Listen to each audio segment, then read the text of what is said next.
Welcome back students. ਅੱਜ ਅਸੀਂ trial and error theory ਦੀ ਗੱਲ ਕਰਾਂਗੇ ਜਿਹੜੀ ਕਿ ਲਰਨਿੰਗ ਦੇ ਨਾਲ ਸੰਬੰਧਿਤ ਹੈ। ਇਹਨੂੰ 1898 ਦੇ ਵਿੱਚ ਅਮਰੀਕਨ ਸਾਈਕੋਲੋਜਿਸਟ ਐਡਵਰਡ ਐਲ ਥੋਰਨਡਾਈਕ ਦੁਆਰਾ ਦਿੱਤਾ ਗਿਆ ਸੀ। ਇਸ ਥਿਊਰੀ ਨੂੰ ਹੋਰ ਵੀ ਕਈ ਨਾਵਾਂ ਦੇ ਨਾਲ ਜਾਣਿਆ ਜਾਂਦਾ ਹੈ, ਜਿਵੇਂ connectionism, bond theory of learning, stimulus response theory, pleasure pain theory. इस ट्रायल एंड एरर थ्योरी दे विच कुछ जिहड़े स्टैप्स ने फॉलो किए जाते हैं। सब तो पहला है मोटिवेशन। मोटिवेशन का मतलब जो असी टास्क करवाना है असी उहदे लई मोटिवेट करना है। दूसरा है बैरीयर्स। जदों असी किसी भी टास्क नूं किसी भी एम नूं प्राप्त करना है तां उहनूं प्राप्त करन तो पहला सानूं कुछ बैरीयर्स ने, रोकां ने जिहड़ियां रस्ते दे विच आउंदियां ने। थर्ड है ट्रायल्स। तो उन्होंने रोकां नूं दूर करन दे लई असीं काफ़ी ज़्यादा ट्रायल्स मीनस कोशिशां करते हैं। नैक्सट है एलिमीनेशन ऑफ यूजफुल एक्टिविटीज़। फिर असीं जिहड़ियां सही रस्ते वाल लैके जांदियां सानूं एक्टिविटीज़ उही करदे हां ते दूसरियां एक्टिविटीज़ नूं जिहड़ियां फालतू एक्टिविटीज़ हुंदियां ने उहनूं असीं छड्ड दिंदे हां।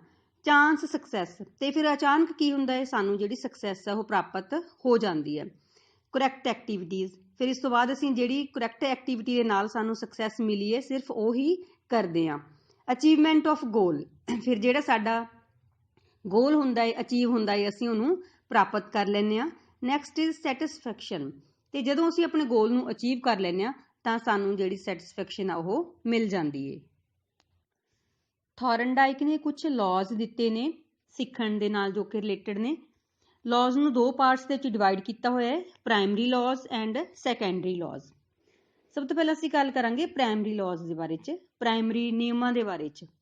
इहदे च सब तो पहला है लॉ ऑफ रैडीनैस। मतलब किसी काम नूं करन दे लई व्यक्ति दा तैयार होना।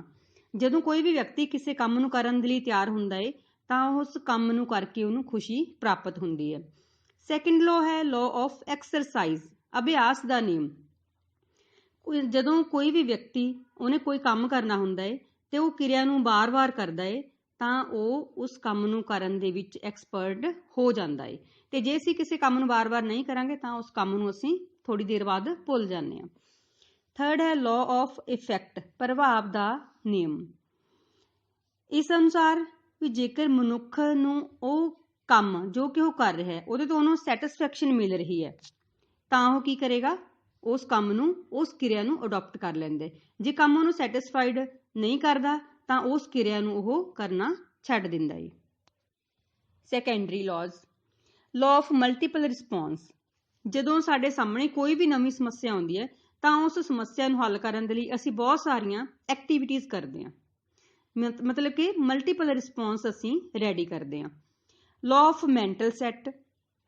ਜਦੋਂ ਕੋਈ ਵੀ ਵਿਅਕਤੀ ਕਿਸੇ ਵੀ ਕੰਮ ਨੂੰ ਕਰਨ ਦੇ ਲਈ ਮਾਨਸਿਕ रूप ਦੇ ਵਿੱਚ ਤਿਆਰ ਹੁੰਦਾ ਹੈ ਤਾਂ ਉਹ ਕੰਮ ਨੂੰ ਬਹੁਤ ਜਲਦੀ ਸਿੱਖੇਗਾ। ਬਟ ਜੇਕਰ ਉਹ ਮੈਂਟਲੀ ਪ੍ਰਪੇਅਰ ਨਹੀਂ ਲਰਨਿੰਗ ਦੇ ਲਈ ਤਾਂ ਉਹ ਬਹੁਤ ਜ਼ਿਆਦਾ ਯਤਨ ਕਰਨ ਦੇ ਬਾਵਜੂਦ ਵੀ ਨਹੀਂ ਸਿੱਖ ਸਕੇਗਾ। ਲਾਅ ਆਫ ਪਾਰਸ਼ਲ ਐਕਟੀਵਿਟੀ, ਅੰਸ਼ਿਕ ਕਿਰਿਆ ਦਾ ਨਿਯਮ। ਕਿਸੇ ਵੀ ਸਮੱਸਿਆ ਨੂੰ ਹੱਲ ਕਰਨਾ ਦੇ ਨਾਲ ਕੀ ਹੁੰਦਾ ਹੈ, ਜਿਹੜਾ ਮਨੁੱਖ ਹੈ ਬਹੁਤ ਸਾਰੇ ਯਤਨ ਕਰਦਾ ਹੈ ਤੇ ਭੁੱਲ ਕਰਦਾ ਹੈ, ਮੀਨਸ ਟ੍ਰਾਇਲ ਵੀ ਕਰਦਾ ਹੈ ਤੇ ਐਰਰ ਵੀ ਕਾਫੀ ਜ਼ਿਆਦਾ ਹੁੰਦੇ ਨੇ। ਤੇ ਇਹ ਜਿਹੜੀ ਮਨੁੱਖ ਦੀ ਸਫਲਤਾ ਹੁੰਦੀ ਹੈ ਉਹਦੇ ਸੂਝ ਦੇ ਉੱਪਰ ਨਿਰਭਰ ਕਰਦੀ ਹੈ। ਸੂਝ ਮਤਲਬ ਕਿ ਉਹਨੂੰ ਕਿੰਨੀ ਜਾਣਕਾਰੀ ਹੈ ਤੇ ਇਹਦੇ ਹਿਸਾਬ ਨਾਲ ਉਹ ਆਪਣੀਆਂ ਜਿਹੜੀਆਂ ਜ਼ਰੂਰੀ ਕਿਰਿਆਵਾਂ ਨੇ ਉਹਨਾਂ ਨੂੰ ਚੁਣ ਲੈਂਦਾ ਹੈ ਤੇ ਜਿਹੜੀਆਂ ਬੇਲੋੜੀਆਂ ਕਿਰਿਆਵਾਂ ਨੇ ਉਹਨਾਂ ਨੂੰ ਉਹ ਕਰਨਾ ਬੰਦ ਕਰ ਦਿੰਦਾ ਹੈ। Law of response analogy. ਜਦੋਂ ਮਨੁੱਖ ਦੇ ਸਾਹਮਣੇ ਕੋਈ ਵੀ ਜਿਹੜੀ ਸਮੱਸਿਆ ਹੈ ਉਹ ਆਉਂਦੀ ਹੈ ਤਾਂ ਮਨੁੱਖ ਇਸ ਤਰ੍ਹਾਂ ਦੀ ਪੁਰਾਣੀ ਘਟਨਾ ਨੂੰ ਯਾਦ ਕਰਦਾ ਹੈ, ਸਮੱਸਿਆ ਨੂੰ ਯਾਦ ਕਰਦਾ ਹੈ ਜਿਹੜੀ ਉਹਦੇ ਨਾਲ ਪਹਿਲਾਂ ਵੀ ਬੀਤ ਚੁੱਕੀ ਹੋਵੇ। ਮੀਨਸ ਕਿ ਉਹਨੂੰ ਪਹਿਲਾਂ ਉਹਦਾ ਥੋੜਾ ਬਹੁਤ ਐਕਸਪੀਰੀਅੰਸ ਹੋਵੇ, ਫਿਰ ਉਸਦੇ ਅਕੋਰਡਿੰਗ ਹੀ ਉਹ ਜਿਹੜੀ ਨੈਕਸਟ ਐਕਟੀਵਿਟੀ ਹੈ ਉਹ ਕਰਦਾ ਹੈ। ਲਾਅ ਆਫ ਐਸੋਸੀਏਟਿਵ ਸ਼ਿਫਟਿੰਗ ਜਾਂ ਐਸੋਸੀਏਟਿਵ ਲਰਨਿੰਗ। ਇਸ ਨਿਯਮ ਦੇ ਅਨੁਸਾਰ ਕੀ ਹੈ ਵੀ ਇੱਕ ਜਿਹੜੀ ਅਨੁਕ੍ਰਿਆ ਹੁੰਦੀ ਹੈ, ਰਿਸਪੌਂਸ ਹੁੰਦਾ ਹੈ, ਉਹ ਦੂਸਰੇ ਦੇ ਪ੍ਰਤੀ, ਉਤੇਜਕ ਦੇ ਪ੍ਰਤੀ ਹੁੰਦੀ ਹੈ। ਉਹੀ ਰਿਸਪੌਂਸ ਹੈ ਜਿਹੜਾ ਬਾਅਦ ਦੇ ਵਿੱਚ ਉਸ ਉਤੇਜਨਾ ਨਾਲ ਲੱਗ ਕੇ ਸਹਿਚਾਰੀ ਉਤੇਜਕ ਮੀਨਸ ਨਾਲ ਉਹਦੇ ਮਿਲਦਾ ਜੁਲਦਾ ਉਹਦੇ ਪ੍ਰਤੀ ਵੀ ਹੋਣ ਲੱਗਦੀ ਹੈ। ਜਿਵੇਂ ਕਿ ਦੇਖੋ ਜੇਕਰ ਸਾਨੂੰ ਭੁੱਖ ਲੱਗੀ ਹੈ ਤਾਂ ਅਸੀਂ ਰੋਟੀ ਵੱਲ ਨੂੰ ਭੱਜੇ ਜਾਂਦੇ ਹਾਂ ਤੇ ਕਿਉਂਕਿ ਭੁੱਖ ਦਾ ਸੰਬੰਧ ਕਿਹਦੇ ਨਾਲ ਹੋ ਗਿਆ, ਰੋਟੀ ਦੇ ਨਾਲ। ਥੋਰਨਡਾਈਕ ਵੱਲੋਂ ਜਿਹੜਾ ਐਕਸਪੈਰੀਮੈਂਟ ਕੀਤਾ ਗਿਆ ਸੀ ਕੈਟ ਦੇ ਉੱਪਰ, ਸਭ ਤੋਂ ਪਹਿਲਾਂ ਅਸੀਂ ਉਹਦੇ ਬਾਰੇ ਗੱਲ ਕਰਾਂਗੇ ਕਿਉਂਕਿ ਇਹ ਸਭ ਤੋਂ ਇੰਪੋਰਟੈਂਟ ਐਕਸਪੈਰੀਮੈਂਟ ਸੀ। ਬਿੱਲੀ ਨੂੰ ਭੁੱਖੀ ਰੱਖਿਆ ਜਾਂਦਾ ਹੈ ਤੇ ਉਹਨੂੰ ਇੱਕ ਪਜ਼ਲ ਬਾਕਸ ਦੇ ਵਿੱਚ ਬੰਦ ਕਰ ਦਿੱਤਾ ਜਾਂਦਾ ਹੈ, ਜਿਹਦੇ ਵਿੱਚ ਲੋਹੇ ਦੀਆਂ ਸੀਖਾਂ ਲੱਗੀਆਂ ਹੁੰਦੀਆਂ ਨੇ ਤੇ ਬਕਸੇ ਦੇ ਫਰਸ਼ ਦੇ ਉੱਪਰ ਇੱਕ ਲੀਵਰ ਲੱਗਿਆ ਹੁੰਦਾ ਹੈ। ਲੀਵਰ ਨੂੰ ਦਬਾਉਣ ਦੇ ਨਾਲ ਜਿਹੜਾ ਬਕਸੇ ਦਾ ਗੇਟ ਹੈ, ਦਰਵਾਜ਼ਾ ਹੈ, ਉਹ ਖੁੱਲ ਜਾਂਦਾ ਹੈ ਤੇ ਸਿਰਫ ਇਹੀ ਇੱਕ ਰਸਤਾ ਸੀ ਬਿੱਲੀ ਨੂੰ ਬਕਸੇ ਦੇ ਵਿੱਚੋਂ ਬਾਹਰ ਆਉਣ ਦਾ। ਬਾਕਸ ਦੇ ਬਾਹਰ ਭੋਜਨ ਰੱਖਿਆ ਗਿਆ ਸੀ ਤੇ ਬਿੱਲੀ ਉਸ ਭੋਜਨ ਨੂੰ ਤਾਂ ਹੀ ਪ੍ਰਾਪਤ ਕਰ ਸਕਦੀ ਸੀ ਜੇਕਰ ਉਹ ਲੀਵਰ ਨੂੰ ਦਬਾ ਕੇ ਦਰਵਾਜ਼ੇ ਨੂੰ ਖੋਲ੍ਹਦੀ। ਤੇ ਬਿੱਲੀ ਨੂੰ ਜਦੋਂ ਭੁੱਖ ਲੱਗੀ ਹੁੰਦੀ ਆ, ਉਹ ਭੁੱਖ ਦੇ ਨਾਲ ਤੜਫਦੀ ਹੈ, ਉਹ ਬਹੁਤ ਜ਼ਿਆਦਾ ਐਫਰਟਸ ਕਰਦੀ ਹੈ, ਟ੍ਰਾਇਲਸ ਕਰਦੀ ਹੈ ਕਿ ਮੈਂ ਬਾਕਸ ਦੇ ਵਿੱਚੋਂ ਬਾਹਰ ਆ ਸਕਾਂ ਤੇ ਉਹ ਲੋਹੇ ਦੀਆਂ ਸੀਖਾਂ ਨੂੰ ਵੀ ਕੱਟਣ ਦੀ ਕੋਸ਼ਿਸ਼ ਕਰਦੀ ਹੈ, ਕਦੇ ਉਛਲਦੀ ਹੈ, ਠੀਕ ਹੈ ਜੀ, ਕਦੇ ਸੀਖਾਂ ਦੇ ਵਿੱਚ ਦੀ ਉਹ ਬਾਹਰ ਦੇਖਦੀ ਹੈ, ਬਕਸੇ ਦੇ ਦੂਸਰੇ ਪਾਰਟਸ ਨੂੰ ਹਿਲਾਉਂਦੀ ਹੈ ਤੇ ਮੀਨਸ ਕਿ ਉਹ ਕਾਫੀ ਟ੍ਰਾਇਲਸ ਕਰਦੀ ਹੈ ਤੇ ਐਰਰ ਕਰਦੀ ਹੈ। ਬਟ ਕੀ ਹੁੰਦਾ ਹੈ, ਅਚਾਨਕ ਹੀ ਉਹਦਾ ਪੈਰ ਲੀਵਰ ਦੇ ਉੱਪਰ ਰੱਖਿਆ ਜਾਂਦਾ ਹੈ ਤੇ ਦਰਵਾਜ਼ਾ ਖੁੱਲ ਜਾਂਦਾ ਹੈ ਤੇ ਬਿੱਲੀ ਬਾਹਰ ਆ ਜਾਂਦੀ ਹੈ, ਉਹਨੂੰ ਜਿਹੜਾ ਭੋਜਨ ਆ ਉਹ ਮਿਲ ਜਾਂਦਾ ਹੈ। ਇਸੇ ਐਕਟੀਵਿਟੀ ਨੂੰ ਵਾਰ-ਵਾਰ ਦੁਹਰਾਇਆ ਗਿਆ ਤੇ ਜਿੰਨਾ ਟਾਈਮ ਬਿੱਲੀ ਨੇ ਪਹਿਲੀ ਵਾਰ ਲਿਆ ਸੀ ਉਸ ਤੋਂ ਉਹ ਹਰ ਵਾਰ ਅਗਲੀ ਜਿਹੜੀ ਉਹਨੇ ਐਫਰਟਸ ਕੀਤੇ ਬਹੁਤ ਘੱਟ ਟਾਈਮ ਲੈਣਾ ਸ਼ੁਰੂ ਕਰ ਦਿੱਤਾ ਤੇ ਜਿਹੜੀ ਬਿੱਲੀ ਹੈ ਉਹ ਫਿਰ ਬਿਨਾਂ ਭੁੱਲ ਕੀਤੇ, ਬਿਨਾਂ ਕੋਈ ਐਰਰ ਕੀਤੇ ਉਸ ਬਕਸੇ ਦੇ ਵਿੱਚੋਂ ਬਾਹਰ ਆਉਣਾ ਸਟਾਰਟ ਕਰ ਦਿੰਦੀ ਹੈ। ਨੈਕਸਟ ਜਿਹੜਾ ਐਕਸਪੈਰੀਮੈਂਟ ਹੈ ਉਹ ਹੈ ਰੈਟ ਦੇ ਉੱਪਰ। ਜਿਵੇਂ ਕਿ ਬਿੱਲੀ ਦੇ ਉੱਪਰ ਐਕਸਪੈਰੀਮੈਂਟ ਕੀਤਾ ਗਿਆ ਸੀ, ਉਦਾਂ ਹੀ ਚੂਹੇ ਦੇ ਉੱਪਰ ਐਕਸਪੈਰੀਮੈਂਟ ਕੀਤਾ ਗਿਆ। ਚੂਹੇ ਨੂੰ ਵੀ ਭੁੱਖਾ ਰੱਖਿਆ ਗਿਆ ਸੀ ਤੇ ਉਹਨੂੰ ਵੀ ਇੱਕ ਪਜ਼ਲ ਜਿਹੜਾ ਰਸਤਾ ਸੀ ਉਹਦੇ ਵਿੱਚ ਉਹਨੂੰ ਭੇਜਿਆ ਜਾਂਦਾ ਹੈ ਤੇ ਉਹਨੇ ਆਪਣਾ ਜਿਹੜਾ ਭੋਜਨ ਆ ਉਹ ਪ੍ਰਾਪਤ ਕਰਨਾ ਹੁੰਦਾ ਹੈ। ਰਸਤਾ ਸਿਰਫ ਇੱਕ ਹੀ ਸੀ ਸਹੀ ਜਿਹਦੇ ਦੁਆਰਾ ਉਹਨੂੰ ਭੋਜਨ ਮਿਲਣਾ ਸੀ, ਬਟ ਕਈ ਰਸਤੇ ਐਵੇਂ ਦੇ ਸੀ ਤੇ ਜਿਨ੍ਹਾਂ ਦੇ ਅੱਗੇ ਜਾ ਕੇ ਉਹ ਖਤਮ ਹੋ ਜਾਂਦੇ ਸੀ। ਚੂਹਾ ਇਸ ਤਰੀਕੇ ਨਾਲ ਜਾਂਦਾ ਸੀ ਕਿ ਉਹ ਗਲਤ ਰਸਤੇ ਵੱਲ ਹਮੇਸ਼ਾ ਚਲਿਆ ਜਾਂਦਾ ਸੀ ਤੇ ਜਦੋਂ ਗਲਤ ਰਸਤੇ ਵੱਲ ਚਲਿਆ ਜਾਂਦਾ ਸੀ ਤਾਂ ਥੋਰਨਡਾਈਕ ਨੇ ਇੱਕ ਇਸ ਤਰ੍ਹਾਂ ਦੀ ਉਹਦੇ ਵਿੱਚ ਵਿਵਸਥਾ ਕੀਤੀ ਹੋਈ ਸੀ, ਪ੍ਰੋਵੀਜ਼ਨ ਕੀਤੀ ਹੋਈ ਸੀ ਕਿ ਜਦੋਂ ਵੀ ਚੂਹਾ ਗਲਤ ਰਸਤੇ ਵੱਲ ਜਾਂਦਾ ਸੀ ਤਾਂ ਉੱਥੋਂ ਉਹਨੂੰ ਇੱਕ ਧੱਕਾ ਜਿਹਾ ਲੱਗਦਾ ਸੀ ਤੇ ਚੂਹਾ ਫਿਰ ਭਟਕਦਾ ਹੋਇਆ ਵਾਪਸ ਆ ਜਾਂਦਾ ਸੀ।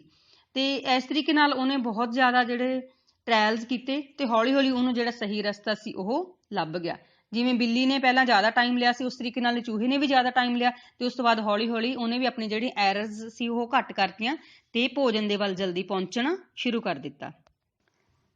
ਇਸ ਟ੍ਰਾਇਲ ਐਂਡ ਐਰਰ ਥਿਊਰੀ ਦੀਆਂ ਕੁਝ ਐਜੂਕੇਸ਼ਨਲ ਇੰਪਲੀਕੇਸ਼ਨਸ ਵੀ ਨੇ ਕਿ ਅਸੀਂ ਇਹਨੂੰ ਐਜੂਕੇਸ਼ਨ ਦੇ ਵਿੱਚ ਕਿਸ ਤਰ੍ਹਾਂ ਲਾਗੂ ਕਰ ਸਕਦੇ ਹਾਂ ਇਸ ਥਿਊਰੀ ਨੂੰ, ਜਾਂ ਇਸ ਥਿਊਰੀ ਦੇ ਕੁਝ ਬੈਨੀਫਿਟਸ ਨੇ ਇਹ ਕਹਿ ਲਓ।